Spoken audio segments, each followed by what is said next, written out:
What's up, guys? The Bat Boy is back. It's been a while. I started this project last year going into the 2025 off season with Substack and whatnot. Was planning on doing a podcast, didn't work out. Time restraints just didn't work for me. But we're back. I've developed a whole plan. Going to be coming out weekly during the season, twice a week. Going to be a lot of fun. So the Bat Boy is back. For those of you that read some of my pieces for last year, I appreciate it. Hopefully you got some good information out of it and are welcomed back, and looking forward to getting some more information. But yeah, so what we're going to be doing is a YouTube video / podcast once a week during the off season, just kind of going over weekly transactions, moves, anything interesting going on in the baseball world. Then during the season, twice a week, do some recaps of quality performances, things like that. So that's what we're planning on doing. This first one, going to go over kind of the schedule, and then I got a few topics that I want to hit. Follow me on TikTok as well. Subscribe to the YouTube channel. I'm going to be doing some shorts in between episodes for things that may pop up. Big news coming out of baseball right now over the past week is the signing of Tatsuya Imai, the pitcher coming out of Japan, signed with the Houston Astros. Kind of a shock to me, actually. For those of you that don't know, I'm a Yankee fan. I was pretty confident that he was going to sign with the Yankees. He had made it very clear that he didn't want to go to the Dodgers. He wanted to beat the Dodgers. And what better team to beat the Dodgers would be the Yankees? But he was to Houston. And frankly, that scares me a little bit because that kind of... it's a good signing by them. It's no secret that I don't like the Astros, but I can, talk about them with an unbiased opinion. I think this is going to make them pretty good. He signed for 3 years, $54 million base salary. But he's going to have the opportunity to bump it up to $63 million. With the first year, he can make $2 million at each of the 80, 90, and 100 inning pitch thresholds. And then in year 2, he can make $1 million for each of those same thresholds. So he can add an additional $9 million. But he's good. I mean, I don't think he's as good as Yamamoto. I think he's similar to Yu Darvish. It's been kind of a mixed bag with the Japanese pitchers coming over. Started with Daisuke Matsuzaka back in the early 2000s, signed with the Red Sox, and it was supposed to be a huge deal. And while he was solid, I don't think he, was worth the hype. Same thing with Kiyogawa, who signed with the Yankees. Yu Darvish, who I just mentioned, was kind of a mixed bag. I mean, he's been dominant, and then he's also, struggled to stay on the field. Things like that. And then on the other side, Yamamoto was, one of the best players on the Dodgers in the World Series run this past season. Masahiro Tanaka had a good run. I think it's a mixed bag. Imai, I think, is going to be pretty good. I think he went to a good team that's going to help him be pretty good. Last year, he had 178 strikeouts and 163 innings, sub-2 ERA, sub-1 whip.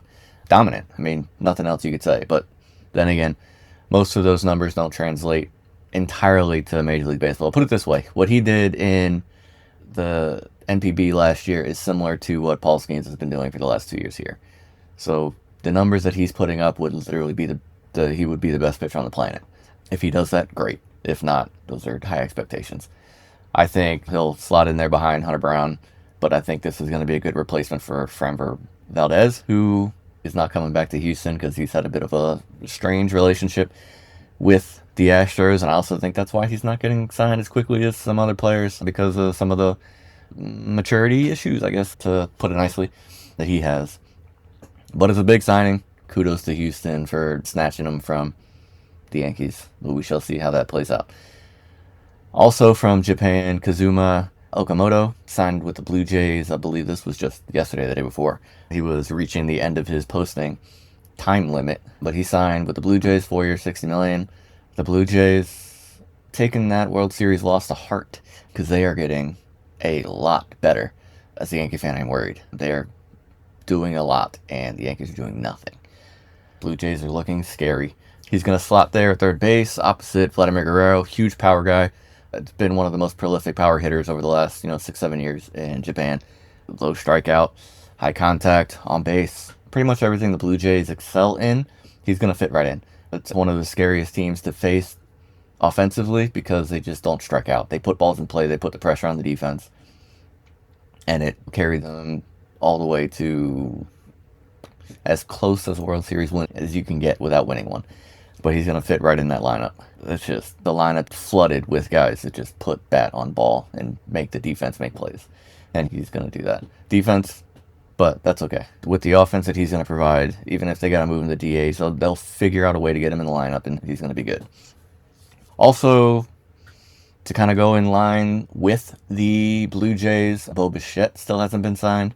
Probably, arguably the biggest free agent still available due to his age and just raw ability at the plate. Not a great defensive shortstop. Last year had negative 12 defensive run saves, which is, that's just not, it's worse than Anthony Volpe, worse than, it's one of the worst defensive metrics you can have.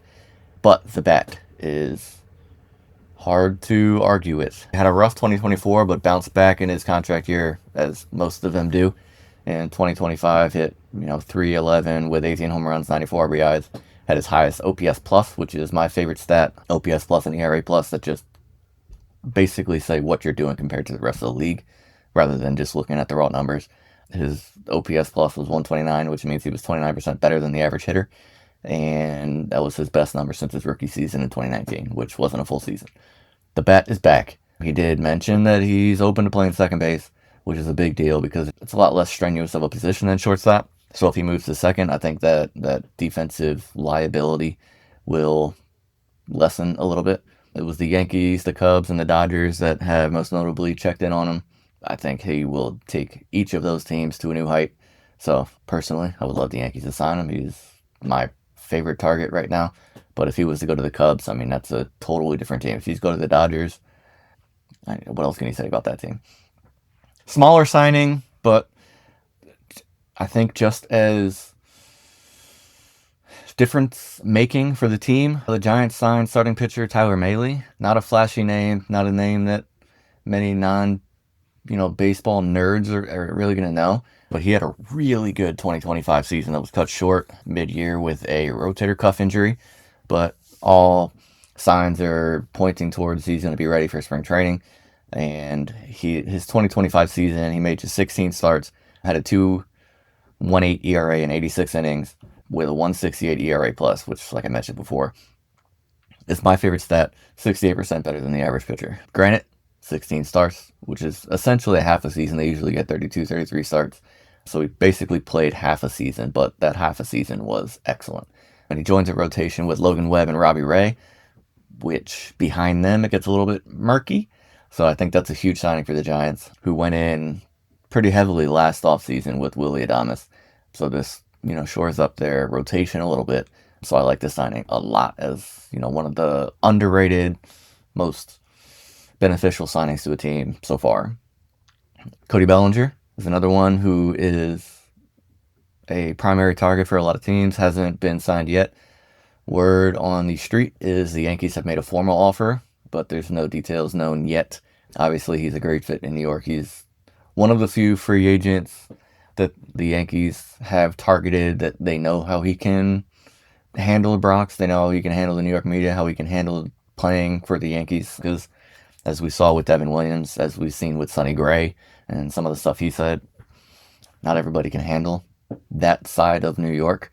But with the positional versatility, the defensive versatility, the ability to hit lefties, hit righties as a left-handed power bat in Yankee Stadium, I think it's a must-sign for them. At this point, they're looking ravaged across the board. If they don't sign him, I think they're pretty much screwed for 2026. But he was basically the second best player on the team all of 2025, essentially 30 and 100, hit 275, had a 129 OPS plus, or 125 OPS plus, so 25% better than the average player playing Yankee Stadium, playing behind Aaron Judge, is able to play all three outfield positions, is able to play first base. I think that's huge. The Yankees don't have a first baseman. They don't have a set left fielder at the moment. Jason Dominguez is kind of a question mark. He's a defensive liability, and his offense hasn't really shown out yet, but he also hasn't had a full-time run because of the emergence of Trent Grisham last year, which Jason Dominguez was supposed to be what Trent Grisham ended up being, so it kind of cut him out of the outfield because he couldn't sit Judd, he couldn't sit Belly, and Trent Grisham was just hitting too well to not play in center. And, for most of the season, Stanton has the DH spot locked up, so there's really nowhere for Dominguez to even go. So we don't really know what he's got yet, and they still got Spencer Jones. We don't know what he's going to be. He's basically a left-handed Aaron Judge in the minors. Don't, take that for what it's worth. The build, the power, just the raw power, the swing and miss at this stage of his career, which Aaron Judge struggled with mightily early on, still does to an extent, not as much as he used to. He's fixed a lot of that, which has, led to winning batting titles. But he's the left-handed version of what Aaron Judge was in the minors. So he could possibly be your left fielder, but we don't know yet. So we'll see. I think Bellinger is the must-sign. We'll see what they do with him. If they don't sign him, supposedly Bichette is their fallback plan, but I would love for them to sign both. I just think that would shore that offense up, and then you got to worry about the bullpen. Outside of that, hasn't been anything too major going on other than a lot of minor league contracts being signed.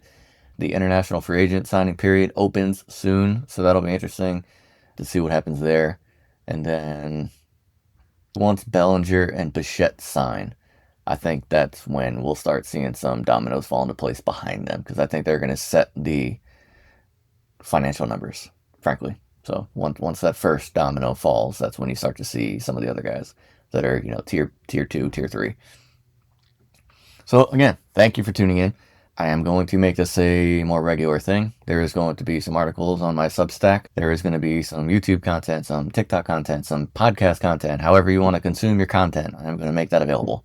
I'm going to try to get guests that, talk about certain teams to come on for certain episodes regarding something major happening in a specific region or team or division. I don't want it to just be me rambling on for 20 minutes a week. I want somebody else. I want to be able to bounce ideas off people, make it more entertaining for you guys. So the plan is to do all of that. Subscribe, like, tell your friends, share it however you want to share it. And we will be back next week. See you guys.